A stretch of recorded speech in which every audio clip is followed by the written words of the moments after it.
Welcome to the Science of Self podcast, brought to you by Newton Media Group and Peter Hollins.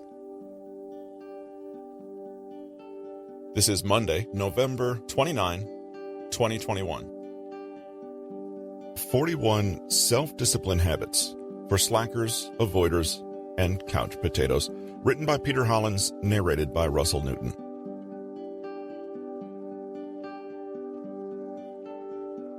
Never skip 2 days in a row. When you're starting out, the first day matters. Baby steps matter. But once you've started, it's all about preserving your momentum. Momentum's nothing mysterious, though. It's simply our ability to keep moving once we've started moving. We don't need to continually maintain the same degree of intensity, though. You can slow down, only don't completely stop. In the beginning, there may be a strong and perfectly natural desire to miss a day here and there. Nobody's perfect, and remember, your brain's working hard to bring you back to its old equilibrium, so you may be pushing hard against the tendency to run back to your comfort zone. But once you've begun, make a promise to yourself that although you can skip a day here or there, you will never skip 2 days in a row. This is a great rule to have for yourself because it's flexible. We all mess up from time to time. Maybe you're ill. Maybe some truly unexpected emergency crops up. That's fine. If you skip a day, forgive yourself and move on. But don't allow yourself to do it again. Otherwise, you're on the path to making it a habit. 1 day is a normal setback. 2 days starts to seriously undo your momentum. All or nothing thinking can be deadly when we're trying to learn new habits and genuinely improve our lives. If you are ultra strict with yourself and freak out when you're not perfect, you may actually send yourself into a downward spiral and think, well, I'm so far gone now, I might as well give up. But you don't have to aim for perfection. You just need to be consistent. And giving up is the one thing that will destroy that consistency. How to use this in your life immediately? Your attitude is what will make the difference. This 2-day rule is really a psychological trick. We are, in essence, immunizing ourselves against small setbacks and simply refusing to let them turn into big setbacks. Step 1. When you mess up, deliberately move away from bad feelings about yourself. You haven't failed. It's not a catastrophe. In fact, it's pretty normal and 100% predictable. Whatever you do, don't allow bad feelings to get in the way of you continuing your mission. Remind yourself that messing up one day is not a sign that you're a hopeless case, but simply that your approach needs adjusting. That's it. It's just data. Step 2. Take that data and see what you can learn. What needs to change to make sure this doesn't happen again? Take the slip up as valuable, welcome feedback. You didn't think the process of change would be perfectly smooth sailing, right? Step 3. Set up consequences for not following through on 2 days.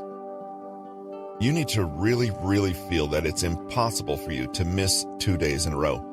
Encourage this belief by having someone else hold you accountable, or find a way to make the consequences so real and uncomfortable that it's actually preferable just to get back onto your winning streak again. As an example, let's say you failed to go to the gym one day, even though you've been the last 2 weeks straight. You pause and look at why. You don't wallow in self-pity or beat yourself up.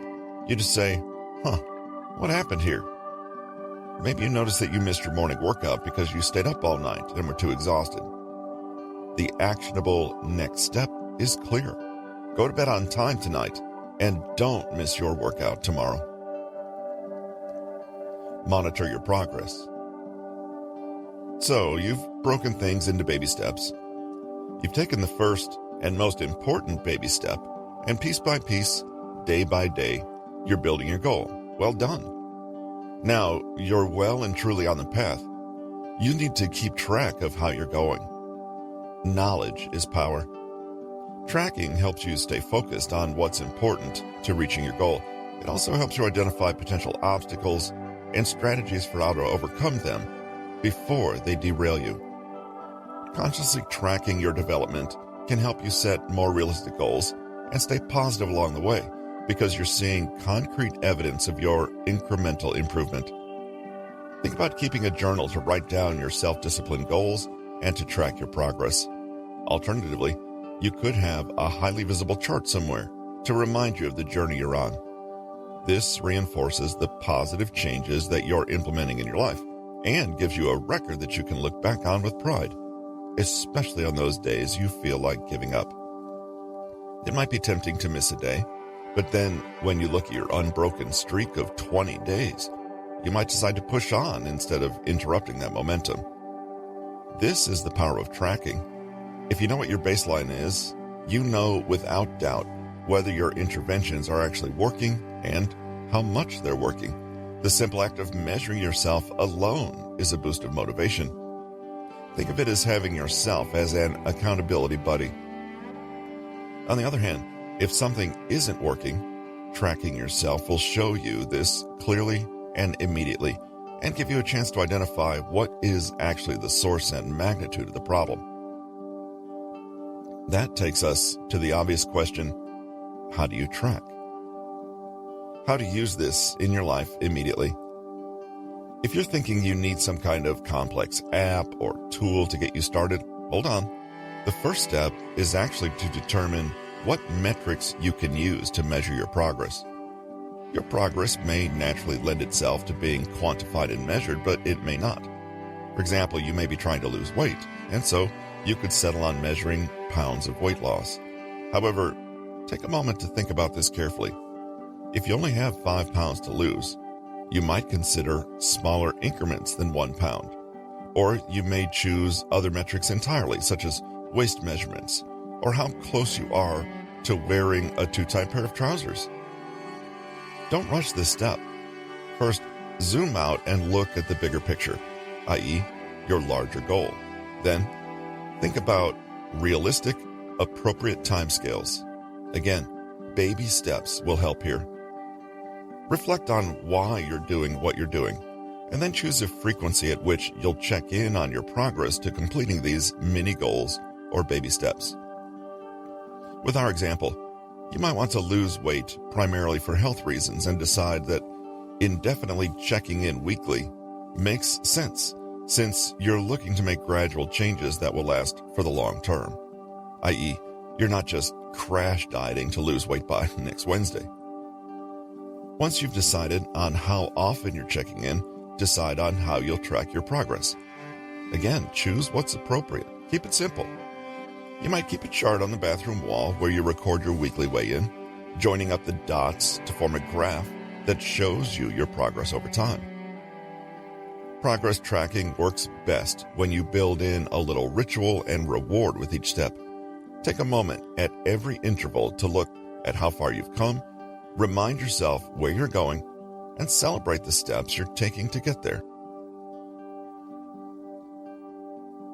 We'd like you to help us keep this podcast sponsor-free.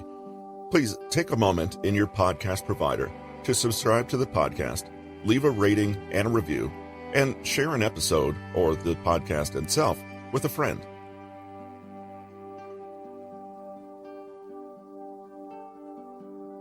This has been 41 Self-Discipline Habits for Slackers, Avoiders, and Couch Potatoes, written by Peter Hollins, narrated by Russell Newton. Copyright 2021 by Peter Hollins. Production copyright by Peter Hollins.